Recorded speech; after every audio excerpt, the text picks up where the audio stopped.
श्री शिवाय नमस्तुभ्यम। हर हर महादेव। 2 मार्च 2023 से शुरू हुई पिपलाश शिव महापुराण कथा के तीसरे दिन की कथा आज पूर्ण हो चुकी है। गुरुजी पंडित प्रदीप मिश्रा जी के द्वारा इंदौर से लगभग 29 किलोमीटर दूर बेटमा में ये कथा वाची जा रही है। इस कथा का आनंद आप आस्था चैनल पर दोपहर 1 बजे से 4 बजे तक प्राप्त कर सकते हैं। पर किन्हीं कारणवश यदि आपने आज की कथा नहीं सुनी है तो हम इस छोटे से वीडियो के माध्यम से आज की कथा की पूरी जानकारी और उपायों की जानकारी देने वाले हैं। कल मतलब 3 मार्च को बहुत बड़ी तिथि पड़ रही है। होली के पहले की रंग भरी एकादशी पड़ रही है। अम्बिका एकादशी का पर्व है और इस दिन आप धन प्राप्ति के लिए, कर्जा मुक्ति के लिए गुरु जी का बताया गया एक विशेष उपाय कर सकते हैं। ये उपाय हम आपको वीडियो के माध्यम से करके भी दिखाएंगे। ये उपाय आपको इसी वीडियो के अंत में देखने को मिलेगा। उससे पहले आज की कथा में गुरुजी ने जो उपाय बताए हैं, पत्र बताए हैं, उपयोगी जानकारियां दी हैं, सभी की जानकारी आपको इस छोटे से वीडियो से प्राप्त हो जाएगी। तो बढ़ते हैं आज की कथा की पहली जानकारी की ओर। गुरुजी ने बताया 2 चीजें बहुत ही पुण्यप्रद होती हैं।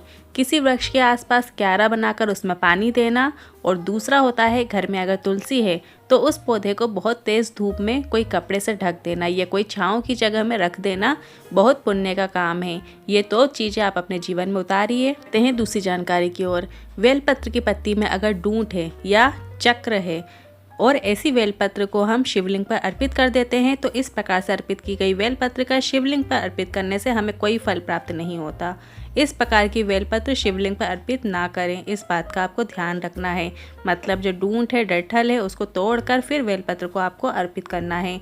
बढ़ते हैं आज की कथा की तीसरी जानकारी की ओर। सारे विश्व में वो नारी तारीफ के काबिल है जो अपने घर में घर के सदस्यों से भगवान की बातें करती है। एक क्षण भी अगर आपने दिन भर में भगवान का जिक्र अपने परिवार वालों से कर लिया तो ऐसे परिवार में सुख शांति हमेशा देखने को मिलती है। और हर घर की नारी को चाहिए कि घर में बेटे या पति को शिव मंदिर में 1 लोटा जल चढ़ाने को जरूर भेजे। बढ़ते हैं आज की कथा की चौथी जानकारी की ओर। कृष्णाबाई जी पत्र लेकर आई। मेरी 13 महीने की बच्ची है, अचानक पेट दर्द दिया और डॉक्टर को दिखाया तो डॉक्टर ने आते उलझी हुई बता दी और ऑपरेशन की बात कही। और हम बहुत घबरा गए कि इतनी छोटी 13 महीने की बच्ची का पेट में चीरा लगवाकर आते बाहर निकालकर सुलझाने का कार्य कैसे करवा लें। वहीं पास में किसी कंपाउंडर ने सीहोर के रुद्राक्ष को बुलवाने को कहा। हमने सीहोर किसी को भेजकर रुद्राक्ष बुलवा लिया और रुद्राक्ष को जल में गलाकर वो जल शिवलिंग में चढ़ाकर थोड़ा सा जल प्राप्त करके उसका आचमन उसे कराना शुरू किया। और ऐसे निरंतर करते रहे और ऑपरेशन की डेट आई तो डॉक्टर ने फिर से चेकअप किया तो उसकी आंतें सुलझ चुकी थी और अब वो पूरी तरह से स्वस्थ है। उसी का आभार व्यक्त करने कथा पंडाल में आए हैं। बढ़ते हैं आज की कथा की 5वीं जानकारी की ओर।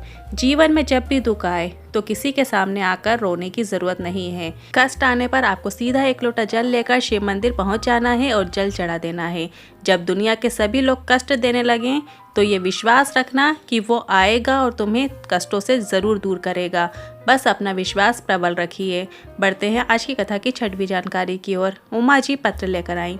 मेरे बेटे को पथरी हो गई थी। सभी ने सोनोग्राफी के अनुसार ऑपरेशन की बोल दी। मेरा बेटा कभी शिव मंदिर नहीं जाता था, जल भी नहीं चढ़ाता था, पर मेरा विश्वास अटूट था और तो मैं रोज जल चढ़ाने जाती और शिवलिंग पर जल चढ़ाकर उसका जल और बेलपत्र उसे देती, पर बेलपत्र वो नहीं खाता। जब मेरा बेटा वो बेलपत्री भी नहीं खाता था तो मैंने उसे पीस कर देना शुरू किया। 3 ही दिन हुए थे कि उसकी पथरी यूरिन के जरिए निकल गई और उसका भी विश्वास जागृत हो गया और वो अब रोज शिव मंदिर जाता है। उसी का आभार व्यक्त करने आज मैं कथा पंडाल में आई हूँ। बढ़ते हैं आज की कथा की 7वीं जानकारी की ओर। एक बात व्यासपीठ से कहना चाहेंगे। गुरुजी ने कहा, जो लोग रोज शिव मंदिर में जाकर बेलपत्र चढ़ाते हैं, जल चढ़ाते हैं, तो उनसे निवेदन है कि किसी लोभवश ये सब मत करना। आप निस्वार्थ भाव से करें, महादेव स्वयं तुम्हें सभी सुख सुविधाओं से परिपूर्ण कर देंगे। बढ़ते हैं आज की कथा की 8वीं जानकारी की ओर। गीता गौर इंदौर से पत्र लेकर आई। मेरे मामा जी के दोनों बल्ब खराब हो गए थे और किडनी ने भी काम करना बंद कर दिया था और मेरे मामा जी को डॉक्टर ने वेंटिलेटर में रख दिया और डॉक्टर ने कह दिया कि अब बचना मुश्किल है। मेरे पति ने कहा, तू शिव महापुराण की कथा सुनती है, चल शिव मंदिर चलते हैं। मैं उनके साथ शिव मंदिर गई और जल चढ़ाकर थोड़ा सा जल प्राप्त करके हॉस्पिटल हम लोग गए और डॉक्टर से वो जल हमने देने के लिए कहा तो डॉक्टर ने मना कर दिया। फिर हमने कहा अंतिम सांस चल रही है, ऐसा सोचकर गंगा जल समझकर दे दीजिए। फिर डॉक्टर ने कुछ बूंद देने को कहा और 2 बूंद ही उनके शरीर में गई थी और उनके शरीर में हलचल शुरू हो गई और धीरे धीरे वो ठीक हो गए हैं और उनकी किडनी भी काम करना शुरू कर दी है। अब वो पूरी तरीके से ठीक हो चुके हैं। उसी का आभार व्यक्त करने कथा पंडाल में आए हैं। बढ़ते हैं आज की कथा की 9वीं जानकारी की ओर।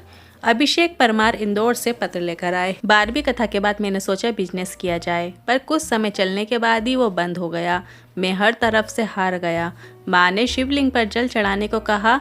मैं माँ के कहने पर पूरी श्रद्धा के साथ जल चढ़ाने जाने लगा। रोज जल चढ़ाता और जो लोग मुझे धुतकार देते थे वो भी मेरे पास आने लगे और मेरा व्यापार दिनों दिन आगे बढ़ने लगा। उसी का आभार व्यक्त करने कथा पंडाल में आया हूँ। बढ़ते हैं आज की कथा की 10वीं जानकारी की ओर।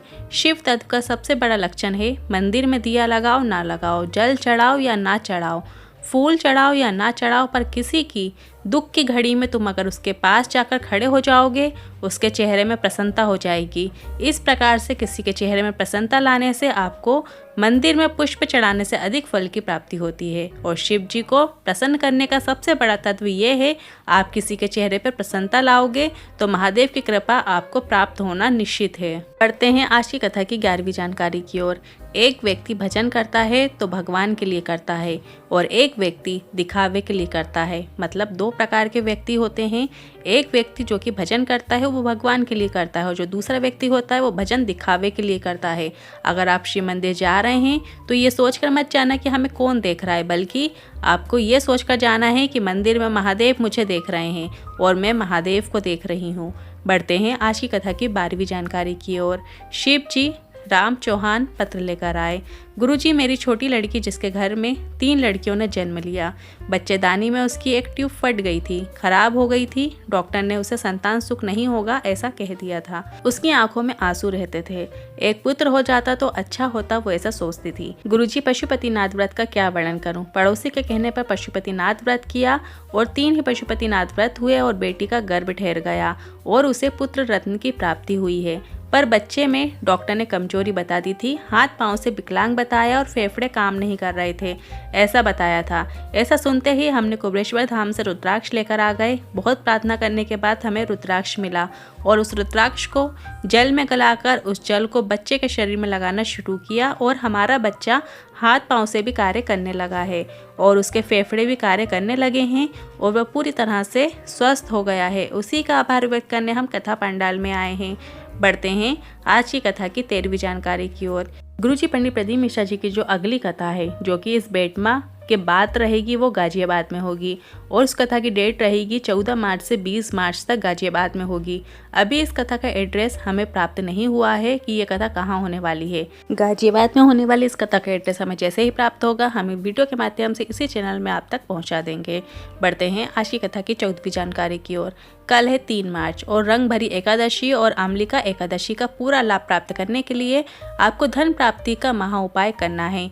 जिसके घर में धन संपदा की कमी हो, पैसों की कमी हो, घर में कर्जा बढ़ते ही चले जा रहा हो, तो इस उपाय को आप किसी भी एकादशी को कर सकते हैं। इस उपाय को घर का कोई भी सदस्य करेगा तो उसका प्रभाव पूरे घर में सदस्यों को प्राप्त होने वाला है।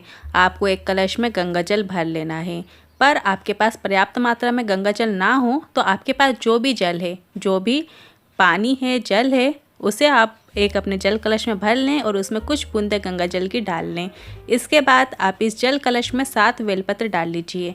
बेलपत्र पूर्ण होना चाहिए, कहीं से भी खंडित नहीं होना चाहिए, कटी फटी नहीं होना चाहिए और जो डंठल हैं वो उसके सब टूटे हुए होने चाहिए। इस बात का आपको ध्यान रखना है।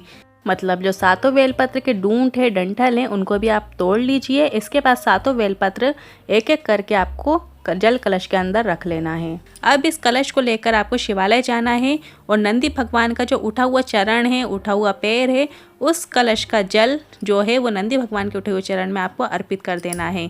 इसके बाद जो कलश के अंदर की 7 बेलपत्र हैं जो कि हमने जल कलश के अंदर डाली थी, वो 7 बेलपत्र आपको एक एक करके अर्पित करना है, शिवलिंग के ऊपर अर्पित करना है। श्री शिवाय नमस्तुभ्यम मंत्र का स्मरण करते जाना है और वो बेलपत्र आपको एक एक करके 7 बेलपत्र शिवलिंग पर अर्पित कर देना है। श्री शिवाय नमस्तुभ्यम या हर हर महादेव या ओम नमः शिवाय या नमः शिवाय मंत्र भी बोल सकते हैं। बस आपको इतना ही करना है।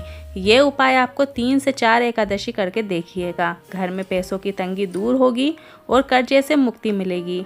जिसका व्यापार है उसे व्यापार की तरक्की देखने को मिलेगी और नौकरी प्राप्ति के लिए भी योग बनेंगे। पर उपाय करने के साथ साथ आप भी अपने कर्म करते रहिए, सफलता मिलना निश्चित है। इन उपायों को लेकर मन में कोई क्वेश्चन है, सवाल है तो आप बेझिझक होकर कमेंट बॉक्स के जरिए पूछ सकते हैं। मैं आपके पूछे गए सवालों का जवाब देने की पूरी कोशिश करूंगी। यदि वीडियो थोड़ा भी उपयोगी लगा हो तो वीडियो को लाइक करके कमेंट बॉक्स में हर हर महादेव ज़रूर टाइप कीजिएगा। श्री शिवाय नमस्तुभ्यम। हर हर महादेव।